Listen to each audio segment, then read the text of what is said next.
happy to see you again.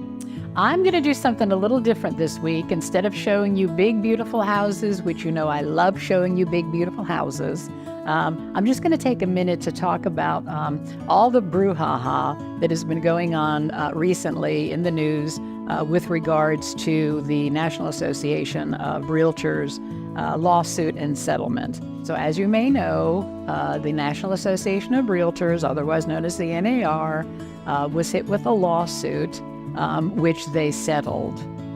And it has been widely covered in the media. Most of this coverage has been incredibly inaccurate and very misleading and very complicated.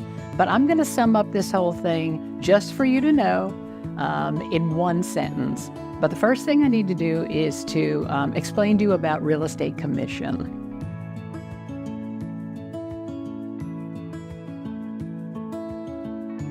Sellers pay commission, usually split between the selling or listing agent and the buyer's agent.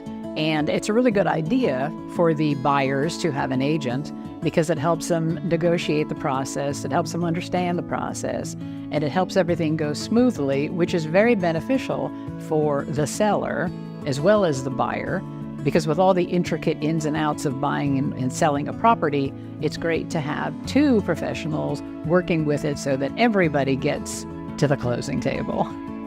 The MLS, or the Multiple Listing Service, is the digital platform where real estate agents go to find information about properties that are for sale.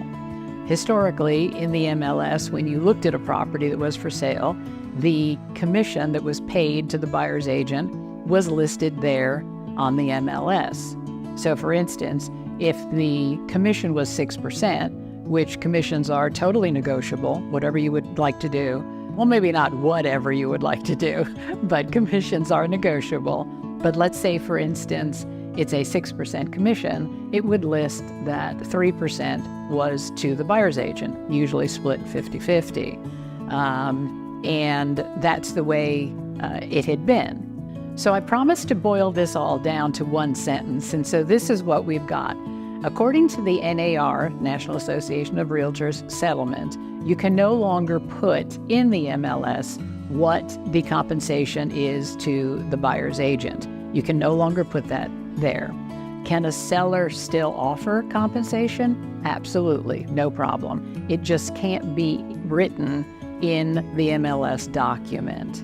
That is the primary and only change that has happened with this NAR settlement. It's also important to note, too, that this settlement, it was supposed to go into effect this coming July. It does have to be approved by the courts, most likely also approved by DOJ, the Department of Justice. So it isn't totally a done deal because those approvals have not actually come through yet. As I mentioned, as a seller, you would really like for your buyer to have an agent representing them so that they can help them navigate through all of the ins and outs of purchasing. It really is beneficial to everyone. I ran across a great guide. It was all of the things that a selling agent does, all of the things that a buyer's agent does. It's just this whole huge laundry list. And in reading it, it was like, yes, we do every one of those things. And I have a copy of both of those. If you want one, just email me and I'll send them to you. But it's a long list of things that we do for you to help you get through the process. And lastly, with regards to the NAR settlement, there's a lot of things that have been written in the press that are inaccurate. So just to set the record straight, number one, home prices are not going to go down because of this settlement. I'm not sure where that came from, but they're not going to go down because of the settlement. Number two, sellers are still able to offer compensation. That has not changed. Three, the people who brought the lawsuits are not going to get rich. Far from it. The only folks that are really getting rich on this are the lawyers.